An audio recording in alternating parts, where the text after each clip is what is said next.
warahmatullahi wabarakatuh. Anak-anak, selamat belajar.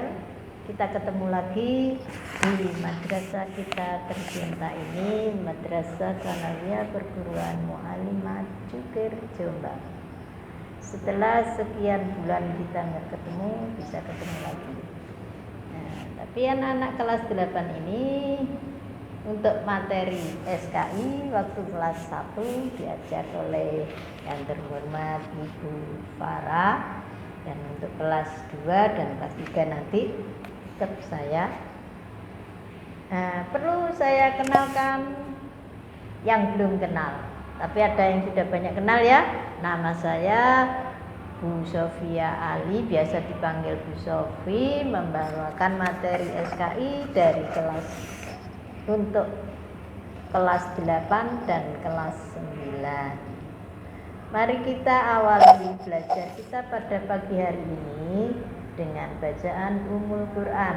Semoga yang kita pelajari membawa berkah dan manfaat bagi kita semua dunia dan akhirat.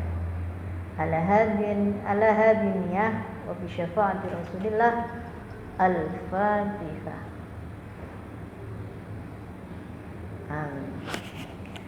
Anak-anakku yang tercinta, marilah kita bersama awali belajar kita.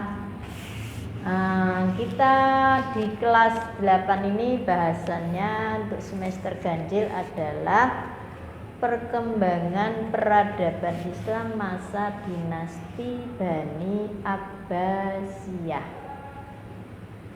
Akan tetapi sebelum kita menginjak pada materi yang pokok, yaitu perkembangan pada masa dinasti Abbasiyah, terlebih dahulu marilah kita ingat kembali pelajaran yang terakhir sekali dari kelas 7, yaitu masa pemerintahan dinasti Bani Umayyah. Masih ingat ya perkembangan Islam datang pada masa Rasulullah Shallallahu Alaihi Wasallam. Awal dakwanya di kota Mekah, dilanjutkan di kota Madinah. Di kota Madinah inilah Rasulullah Shallallahu Alaihi Wasallam berhasil menjadikan Islam menjadi kekuatan pemerintah satu-satunya di Jazirah Arab, yaitu meliputi Mekah dan Madinah, di mana pusat pemerintahan yang pertama itu adalah di Madinah, tidak di Mekah. Kenapa? Karena waktu Nabi di Mekah tidak dapat dukungan dari rakyat kota Mekah. Akhirnya Nabi ada perintah untuk hijrah ke Madinah. Di Madinah berhasil mendirikan kekuasaan Islam yang diawali dengan adanya deklarasi Madinah. Masih ingat anak-anak ya? Coba siapa yang masih ingat? Dicatat ya di buku catatannya. Isi deklarasi Madinah. Setelah masa Rasulullah dilanjutkan masa Khulafaur Rasyidin. Khulafaur Rasyidin itu meliputi 4 khalifah, yaitu Khalifah Abu Bakar As-Siddiq, Khalifah Umar bin Khattab, Khalifah Utsman bin Affan, Khalifah Ali bin Abi Thalib. Masa Khulafaur Rasyidin tetap ibu kotanya di kota Madinah. Setelah selesainya masa Khalifah Ali bin Abi Thalib, kekuasaan berpindah kepada Muawiyah. Muawiyah setelah adanya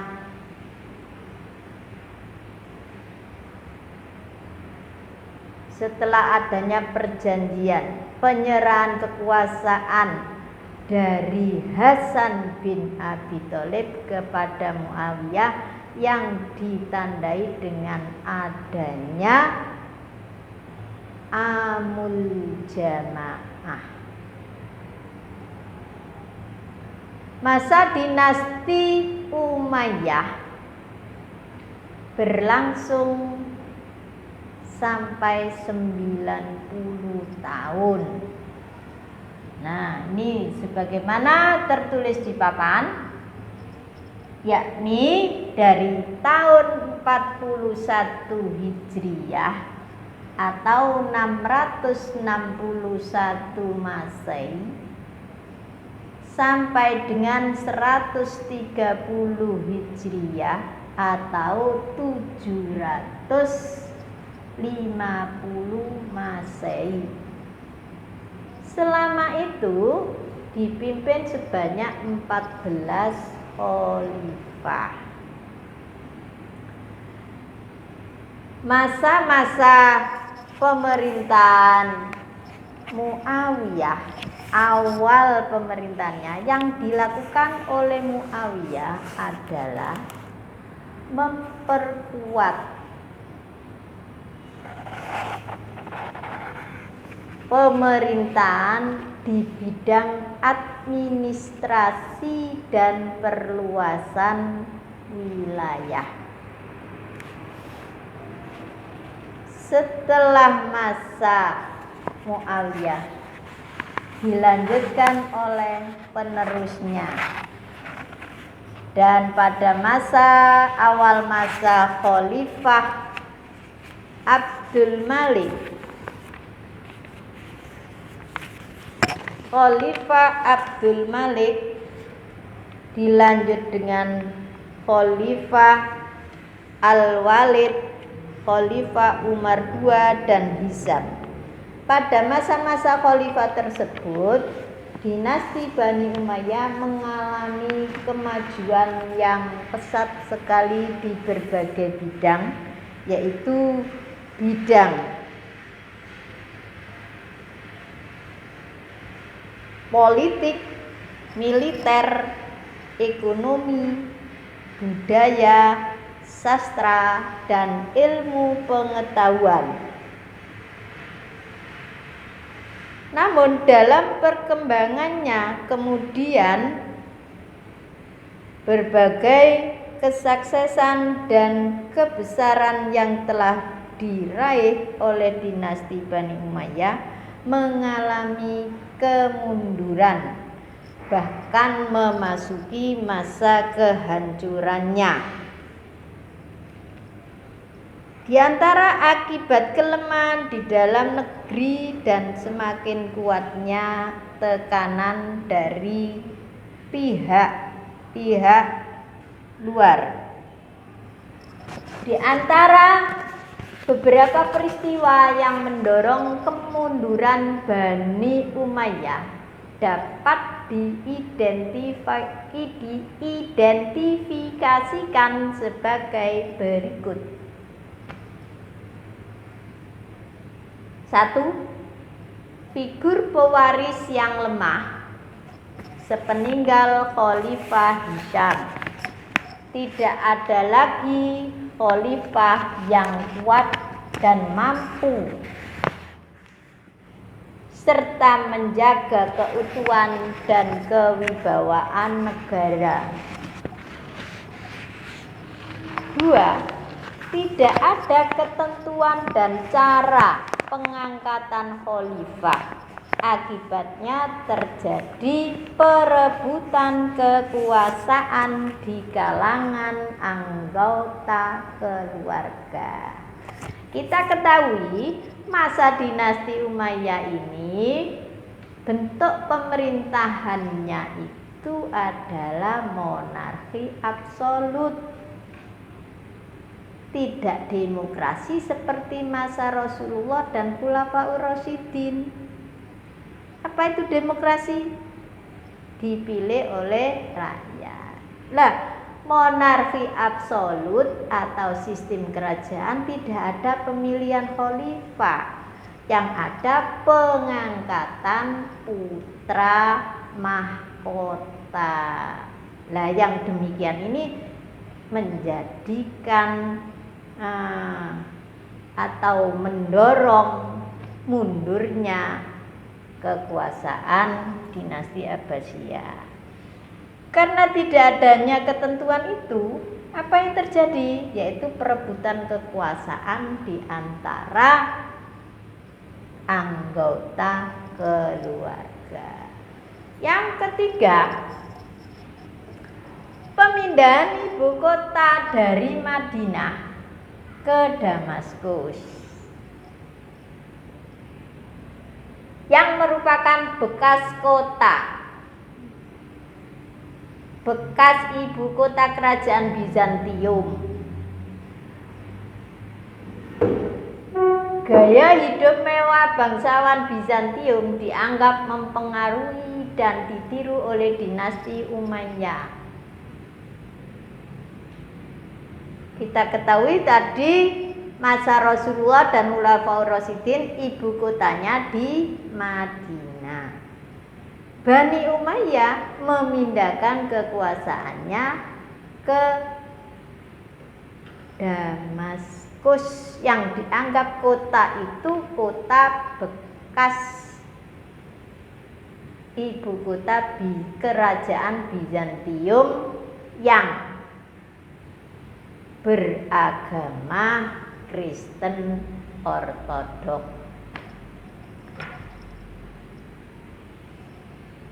Yang keempat, para ulama kecewa terhadap penguasa Bani Umayyah. Mereka dipandang tidak memiliki integritas keagamaan dan politik yang sesuai dengan syariat Islam.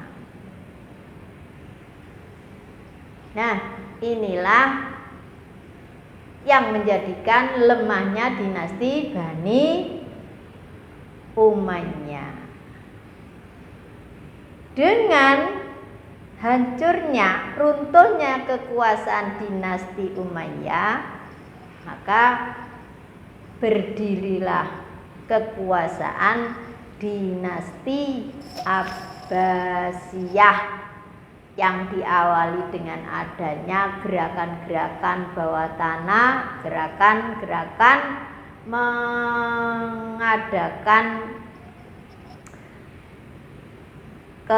penekanan pada penguasa dinasti Umayyah yang melemah, yang dipimpin oleh Abu Abbas As-Saffah dan dibantu oleh Abu Musa Al-Khurasani.